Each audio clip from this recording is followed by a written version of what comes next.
battleships in the front, and then supported by an Absolution with the Lynx and the Oneros, Pontifex, Arbitrator, Retribution, Vexor, Mauler, and Skybreaker. So really, both teams like opting to support their heavy battleship core, 2 battleships each, and each of them have like a flagship on the grid. They do, and what's interesting is for these Bargas, especially if you fit these armor Bargas, that gives you so much room for control in the middle. And this, as you can see, that Boundary Experts control bar is thick as hell. It is absolutely massive. A control bar that can only be the product of theory crafting by a team that would have an individual like Chad Hammercock on their team. Yeah, and the Boundary Experts are like going for that Pontifex, like trying to like nuke it down with those rapid missiles, but he did catch reps and trying to switch with Retribution that's going in front, trying to get that sniped out. And instead of going around, he needs to get his ADC up fast. Yeah, he is in a tough spot. Just even looking at all of those explosions is causing my poor frame rate to drop. That Retribution of Aryan Fallow does go down, and that is the first blood in this match for Brave. Yeah, losing that heavy tackle can be problematic as they're trying to chase down these ships. The Boundary Experts are like trying to like scoop around it. No, don't want to get too close to the boundary, and trying to get around this Brave frontline ships. With Chad Hammercock leading the way in the Hyena. Yes, he is. Of course, Chad Hammercock does always lead the way. Dread Pirate Rogers and the Vexor goes down. This Brave team is just being kited around the outside of the arena. You can see up here in the corner by this team from Boundary Experts. But that being said, they're not putting damage into the Bargas. You might be fooled in thinking, Bargas, low shield. No. Remember, these are armor Bargs. They have a long way to go before they can punch through one of these bad boys. Yeah, the Boundary Experts like being comfortable position, like really applying the control, like dancing lightly around the Brave front line. They're having the lead in this walls as they're just picking apart their support while not really being that threatened themselves. Yeah, they are. Chad Hammercock himself is kind of out down in the bottom. You can see he's got a couple drones on him, but not too much threat down there. And he will probably be getting reps here before too long, as the Augur of Svein Blot is not too far behind. And again, this is just a very, you can tell the experience of a team like this, because this is very well done. You just move slowly around the outside of the arena. You force the other team to string themselves out. And the arbitrator's like pinned down and getting shot hard by those missiles. Like, yeah, you just find the team is going to pick up a target, like pin it down by Chad Hammercock, and then like slam him with missiles as arbitrator goes down. Absolutely slammed by the Hammercock. You are absolutely right, Mazir. Targets of opportunity is the name of the game for this team from Boundary Experts, and they are just getting smacked. The Skybreaker, Lord have mercy, he is broken in half. Absolutely volleyed, Lord. Yeah, so interesting enough to like having an armor office. This is like a really odd choice. People would think like get 4 low slots, so they're not room for much tank or damage, but they do have like that extra application and the DPS. So the control with the long range sprams. So they still like approve to have the DPS they need to kill things. So they like going all in with that control. Yeah, and there's still quite a bit of DPS left on the side of Brave Collective. I mean, they've still got their flagship, they've still got the Abaddon, they've still got the Absolution, and they still have their Logi. You can see them now starting to put a little bit of damage into Alexander Troringen, but they really need to find something to do with that Hyena, because if the Hyena is there to kind of help screen, hold down targets, do any number of things, it's going to put them in a position where they can never get close enough to apply all the damage they need to. So I think we should do a shout out for these 2 Curious pilots on the Boundary Experts team. They're going to make it life really hell for the Oneros pilot of Alliance. At the same time, also making it hard for that Get a Navy issue to actually apply the long-range neutralizers. Because who cares? They have like expensive long-range bonus neutralizers when they can't even lock that far. Yeah, these Curious pilots are absolutely chads. Those pilots being Vega Vercingetorix and Back Slack Chu. Incredible pilots, incredible names, and now you see a lot of the damage from the team from Boundary Experts going into this Oneros on Brave from Alliance, who is able to rep up, is going to be able to be okay here. But, right now, the Boundary Experts is in the driver's seat. They have all the room that they need. They've strung the Brave team out a little bit. They have this one played exactly the way they want it to. I do wonder if the Boundary Experts are like recruiting people based off their names, because they're like having some amazing names from that team. And so many good names. The Orthrus is named Jay Johnson. That's a great name. I mean, that's very good. Alliance in the Oneros now taking quite a bit of damage. Is webbed down. You got to think that's got to be the work of the Hammercock himself. And the Oneros drops.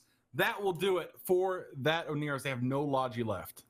Yes, I feel like the Boundary Expert team really showing off the synergy between like these missile ships and the Hyena, because the Hyena can both whip the target down and paint them, so they will apply perfectly without even the target having a chance to escape. And as I was saying about this, like the Pontifex goes down as well. Brave team just being picked apart by slow and methodical control setup that the Boundary Expert have been really executing well. So this might look like clean wipe, and it might actually end like a clean wipe, but the Brave team like been up against something really difficult, and they have been doing their best.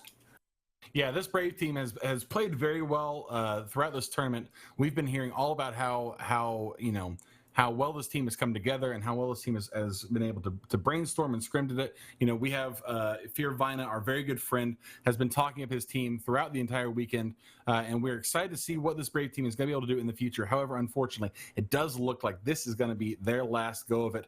Dutch Gunner in the Mauler is probably going to be the last one down here. Or not the last one down, but the next one down, rather, as he is going to be dipping into low armor. He is surrounded by drones and taking a little bit of damage and a lot of sook right now from that Bargus of Xander Audeles.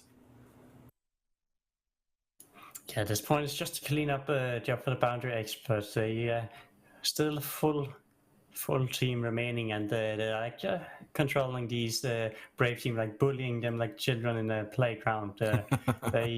They really cannot do anything. But the Brave team, they're still fighting. They don't want to give up. They want to still believe, and they're really props to these guys for going down guns blazing. Yeah, they did. Now they're going to turn their attention to Ensign Leon, in the Gedda Navy. This is a flagship Gedda Navy, so they will take the opportunity to knock this one down and maybe scoop the loot. Brave the Collective, I mean, that is a null block. They do have some deep pockets, maybe not as much as some of these other teams, but, you got to think there's got to be a little bit of the old razzle-dazzle. Looks like Geddon is going for that beacon, so it might actually be trying and deny the loot, but we need them to get in and get that scram. If actually any of them do have a scram, or not the Bargest and the off should have a scram, so time for them to go in, but not too soon, so just get killed off. Yeah, I don't think he's going to have quite enough time to get there. He is webbed down by the thick, girthy webs of the Hammercock. There's like no one nearby. Go and get that loot. Come on, guys. I was going to say they got to make a play for it. It's right there. And if you're Dujek One Eye, go kill the wreck. Deny, my friend, deny. Yeah, you're going to see them burning in both the Bargest and the Carries, so they're going to get the loot.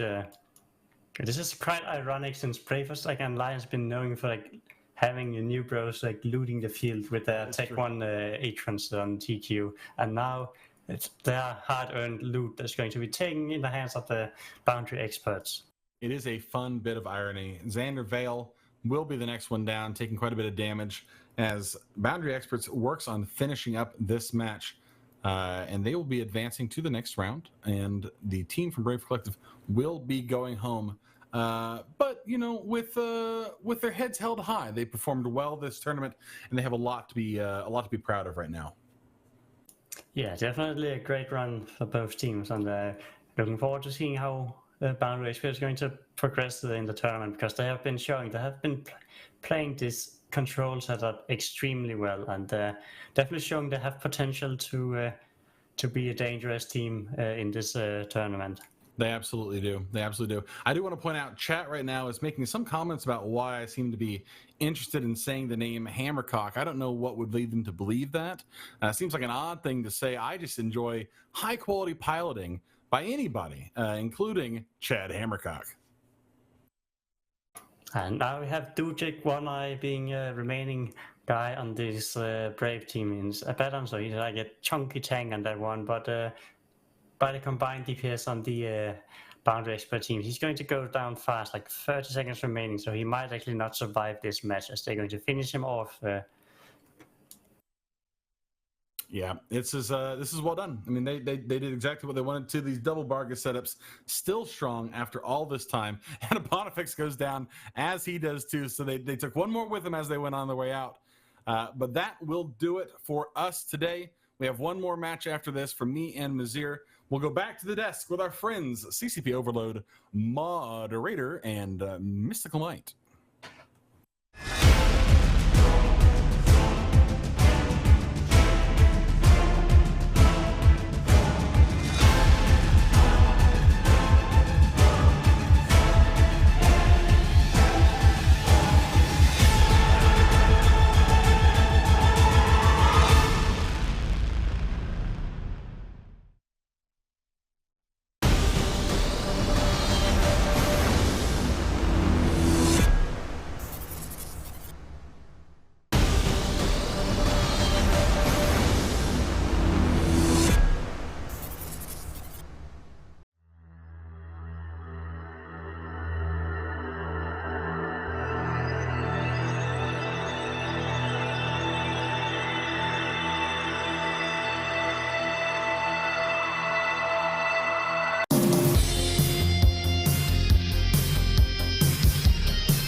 Boundary Experts there eliminating Brave Collective in that exciting match.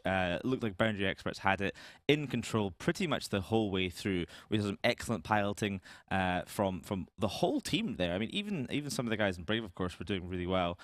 Chad Hammercock in that Hyena, really just reaching out across the arena, slowing everybody down, and maybe some piloting mistakes on the Brave side. I believe that the battleships, the Navy Geddon and the Abaddon, looked like they were just using the approach mechanic. In EVE Online, you had approach, you go straight towards something, but if that something happens to be moving, you kind of end up arcing around behind it. Moderator, what might happen there if you did that? Yeah, so the problem is that not just in, 2D space, but in three-dimensional submarine space game, the shortest distance between 2 points is a straight line, and if you double-click approach, you go to where they were, not where you want them to be when you eventually meet up. So unfortunately, what that means is if you're already in a slower armor battleship, you're just not going to get, in a place where you can close range and apply, those officer newts that you're going to have on something like a Navy Geddon.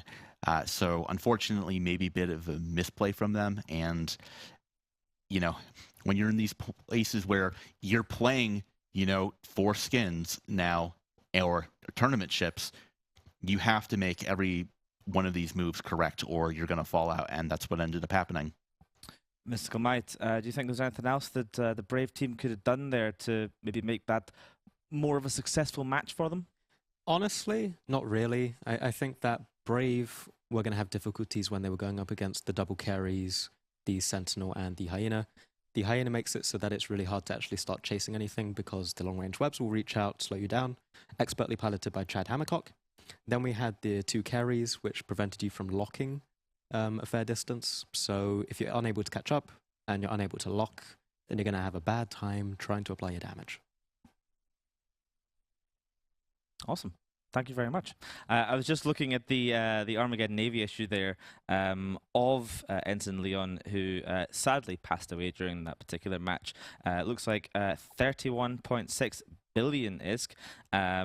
One of our favorites, the officer damage control, down in the low slots for about 11 billion. Then a couple of officer modules in the mids. We see an officer web, a Gotan's web, 5 billion there, and a nice modified tracking computer. This all dropped, by the way. Every single expensive item, every single one of them. Oh, except one modified sensor booster, I should say, actually, a 6 bill 1F for that. Everything else dropped. So Brave Collective's SRP fund, as you say, took a bit of a hit here, but Boundary Experts able to scoop that up, I presume, and take it home. sell it, put it on their flagship. Who knows what they do with it? You heard Mark Resurrectus shouting enthusiastically about loot denial during that last match, moderator. What's he talking about?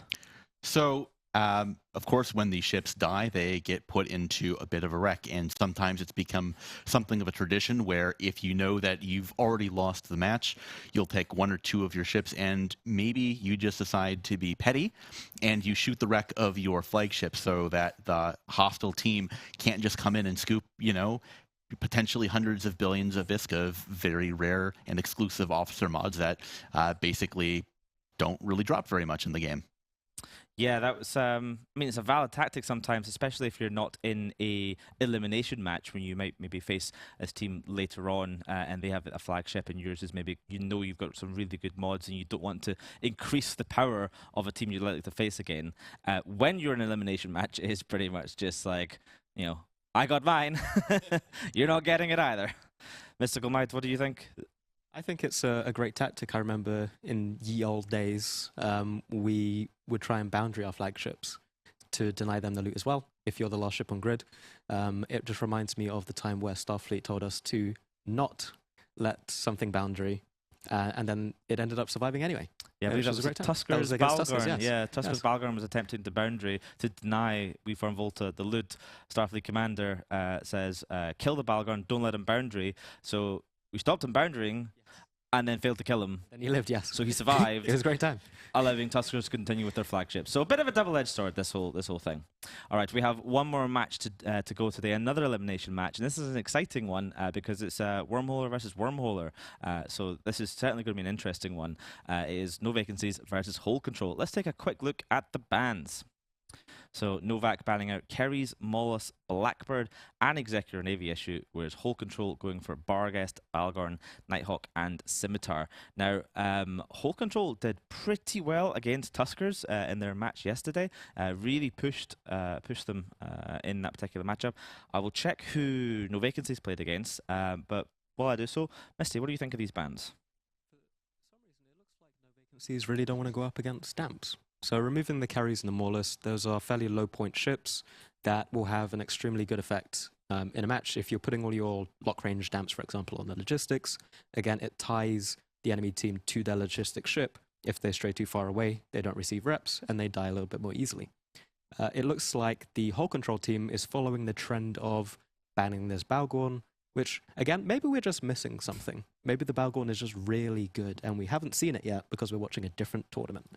But I don't know why teams are so terrified of the Balgorn this time around, because it does seem like one of the weaker battleships that you could face. But the Nighthawk, the Scimitar, the Barghest are all standard bans as well, just trying to prevent some of the fast-moving shield comps or the shield rush coming from the Nighthawk. So I was going to ask, do you know what the flagships are for these teams? I know this spreadsheet that does tell me these ones. Nice. Let me just check it. So Hold Control, Flagship Vindicator, and No Vacancies, Flagship Barghest, and both of them are bringing them, according to the screen in front of me. Both flag Vargs. Yeah, I think someone's typing weird things in there, assuming they mean both flag Bargs. No, it just now says both flags. So someone typing words semi-usefully into a screen. So good job, whoever that is. I checked, by the way, Novak got knocked down to the elimination bracket by Fraternity in an 8-0 defeat. So a pretty tight match, considering Fraternity looking like one of the good teams this year. So a good performance from Novak, good performance from Hold Control. Like I said, really pushing on the Tuskers. Very solid team right there. So I'm actually quite excited about this. I just wanted to add, if that was the match earlier today, where it was like an 8-0 difference and then the Navy Org died at the end, the Vexor Navy issue pilot from the No Vacancies team did a really good job of sitting on Hyenas, nuding it out, and allowing his team to actually start doing damage to Frat. It's just unfortunate that it didn't pan out that way. Yeah, well, it is time to head to our last match of the day. It is No Vacancies versus Hold Control, and our casters, Alec and Chad. Welcome to the arena. This is our last match of the day, and a way to go out with two flagships being on grid here, a Vindicator and Barghest. Alec, would you like to go through the whatever team you'd like here? Absolutely. This is a heavyweight main event fight as we have an Armor Vargar, a flagship Vindicator on the side of Hull Control here. They've also brought a Lachesis, which we haven't seen much of in this tournament, but it is a very powerful damp ship, and they have a mix of damage and control in the lows with a Tackle Vengeance, which could play a huge role in this fight. And on the No Vacancies team, we're looking at 2 rapid battleships with a Barghest and a Geddon Navy, and Eos with a Arbitrator Sentinel disruption combo and some frigate lodges, one being T2 and one being T1 as the match begins. Yes, the links have popped, and we see the Hull Control team kind of banking to the side here. No Vacancies staying relatively static. Not quite sure what they want to do yet, as a set of drones is now streaking across the field from Hull Control, and they're settling on the Sentinel of Alex Katsuo, no relation. And we are having damps from Hull Control spread across the most of the No Vacancies team here, as we see newts on the Lachesis from Novak and weapon disruptors getting put on the Hull Control Vargar. The Lachesis is a great newt target. It's going to have most of its mid slots, if not all of the mid slots, devoted to damps, which have spread across the No Vacancies team. Those will come off once the newts take their toll. Meanwhile, the DPS taking its toll on its armor bar, sitting at a very alarming just over 50%. Big chunks coming out of the LAC is bringing some of that armor back. It's not exactly the beefiest recon in the game. And like you said, those newts have shut down all of the damps that it is providing to the grid. And the No Vacancies team is now opened up to put all of their damage in E-War out onto the Hull Control team now that those damps are gone. Yeah, once the damps dropped, you saw the LAC dropped. Its ability to maintain any semblance of tank dissolved under the force of the full attack bar of No Vacancies, as now they've moved on to their next target, which seems to be the Augur Navy issue of Stavlad, a much tougher target. They're going to struggle to bring that one down quickly. But note, I'm seeing Vindicator webs on both battleships, and Vindicator webs slowing those battleships down to nothing, and they're starting to shoot the Vindicator, hoping to get him off of their flag Barghest, which is the target now.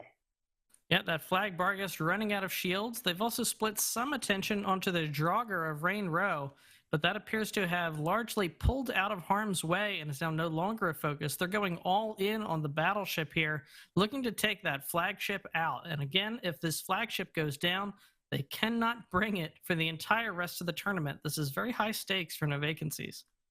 It is a flag v flag matchup as we speak. Vindicator versus Barghest on top of each other, brawling it out for the final match of the day. Winner goes to get some prize ships, loser goes home. Big match on the line, and both flagships are showing that they need to win this match, and it does look like the Hull Control flagship is winning this matchup. Yeah, and very crucially, the Hull Control Vargar, not even in its optimal range yet. It was quite far from the Barghest when it got pinned down, and the Vargar has been steaming over toward it ever since. It's now beginning to get into the optimal range for its guns. You're going to see its damage increase very dramatically over the next couple seconds. It seems like they're just barely putting damage into this Barghest, but that is probably going to be having, it might have a large ancillary armor booster. If that runs out, those reps are going to down. But being a flagship, I'd hope it has double reppers for X-types or officer on it, as we see the Vexor Navy actually be the target now and start to go down. Yeah, No Vacancies has pivoted from going all in on the Vindicator. They've pivoted off it to the Vexor Navy, a much weaker tank. It is now dipping into structure. It is gone. That is a Vexor Navy down, along with a huge chunk of damage. The drones now streaking back across the field. Looks like they're going after the Vengeance. The drones are actually splitting their focus. Some of them went onto the Vengeance. Some are going onto the Pontifex, which is taking heavy damage now. That's a great investment for them long term if they can take down that Pontifex, and it looks like their chances are good here. It's trying to get some armor back, but it's very much too little too late as it goes down, but they will probably trade it for the Sentinel very shortly. And it seems that the No Vacancies team is realizing that they have a tackled Barghest. It is not holding, it is barely dying. They're trying to get as much of the Hull Control team off that grid as possible, trying to get as much points per kill as that Barghest is worth on their team. Getting as much stuff as they can down is very key. They're going to lose this flag Barghest by the looks of it, and just trying to take out as much stuff as possible to flip the match in their favor, sacrificing this Barghest for hopefully a win. Yeah, Hulk Control losing a little bit of focus here. That Barghest is on the ropes. Its tank has been running for a while. It's going to be running quite low at this point, but they're splitting damage between it, the Inquisitor, the Sentinel, and at one point the Arbitrator. Seems like they focus now their low end on the Sentinel of Sarah Katsuo, taking a page from Templis CALSF here, forcing the Inquisitor and the Deacon to decide, are they going to keep the Barghest up or are they going to try to keep themselves up? But in the meantime, Hulk Control is bleeding ships, and with it, their ability to stay on this field. They've just lost one of their logistic ships. They're about to lose the other one. That probably means their damage is not long for this world. They nearly need to double down on this Barghest and drop it and then move on to kill something else quickly. The question is going to be, does this flag Vindicator live? It is going into low armor as well. Are they going to try to trade flagships at the exact same time? It's looking like the Barghest is pulling back and the Vindicator is not holding. You know, that Vindy's got a great local tank as well, but this Barghest is giving it a run for its money. It's actually losing the DPS race at this point. If they do take down the Barghest, it may stabilize, but I don't think they will. That Barghest just brought back a huge chunk of armor. The logistics frigate's doing work here, pulling that Barghest back at a clutch moment, and the Vindicator goes down. Oh, goodness, it did not look like that was going to happen, but it seems like the tide has turned now as they switch damage onto the Vargur, hoping to get rid of as much DPS as possible to save this flag Barghest. Yeah, meanwhile, the No Vacancies team stabilizing the Barghest now in low armor. It's taking hits, but it's bleeding structure very, very slowly. Far too slowly for Hulk Control's liking. The Vargur now down at a half armor, and it's going to struggle to bring that armor hit points back. Meanwhile, the Inquisitor for No Vacancies still under a ton of pressure, but it is holding at 1/3 armor, no longer in danger. As the Barghest continues to regain hit points, it's now out of the danger zone as far as bleeding structure. It is effectively saved unless this Inquisitor goes down. That Vargur is almost certainly going to drop before Sierra Katsuo's Inquisitor. The Vargur does have an armor rep bonus, but not able to fit a Bastion module in this tournament, but it is going down significantly faster than that Barghest was early on in the match with all that damage on it. As the Vargur goes down, the last bit of damage that is going to be able to break that Barghest, the Barghest will hold, and we see a flagship down, and the flagship we thought was going to go down has survived. No Vacancy is denying Hulk Control occupancy in the winner's bracket here.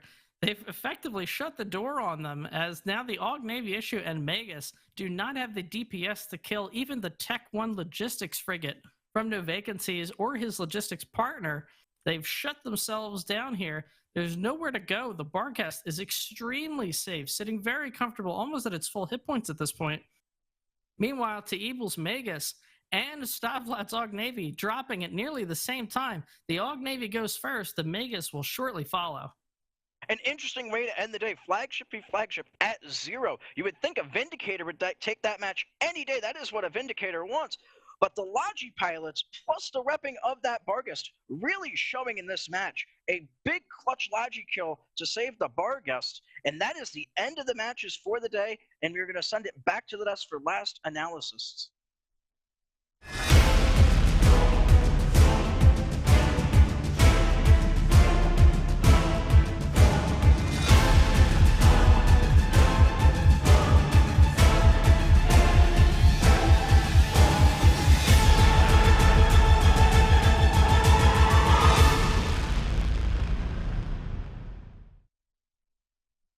We're gonna Exactly, warp through the planet. Are you ready? Yeah.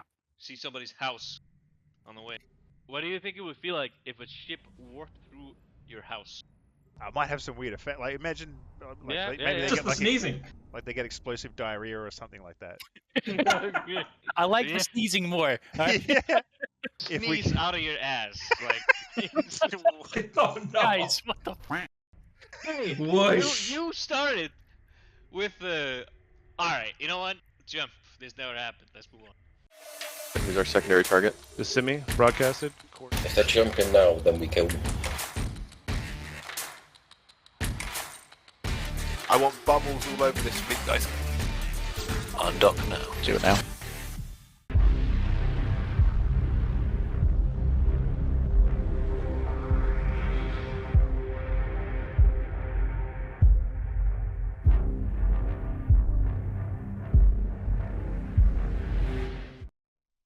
No Vacancies collapsing and rolling Whole Control out of the Alliance Tournament, as that is it for them. They will go home and they lose their flagship Vindicator as well. It was nearly a flagship versus flagship trade. We nearly saw the Bargas go down. We nearly saw, but we saw the Vindicator go down. We nearly saw the Bargas go down as well.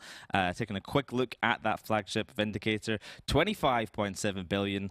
Pretty nice web in the mids. Some good officer mods in the lows. A nice expensive damage control and an expensive magnetic field stabilizer. So well done, Whole Control. Unfortunately, it wasn't quite enough. No Vacancies.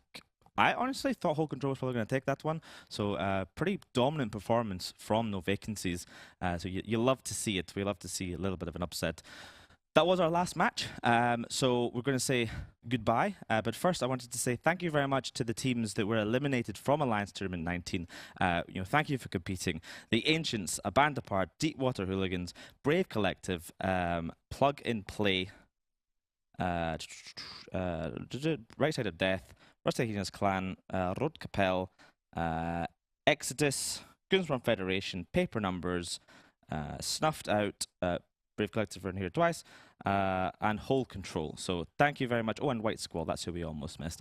So thank you very much for playing, and we have many more matches next week. Of course, thank you to all the staff that make this possible. You saw some of them earlier on. Of course, all the people working remote, all of our casters, CCP GMs over in Iceland who've been helping do the refereeing, all the production guys, the stats guys like Vita who've been making everything run really smooth, all the confetti students here in this location that we are. Of course, all the desk crew, all the guests from CCP, and of course you, the viewers, thank you very much for watching. I've been CCP Overload, and we'll see you next week at 3 p.m. 1500 UTC for more Spaceship Explosions.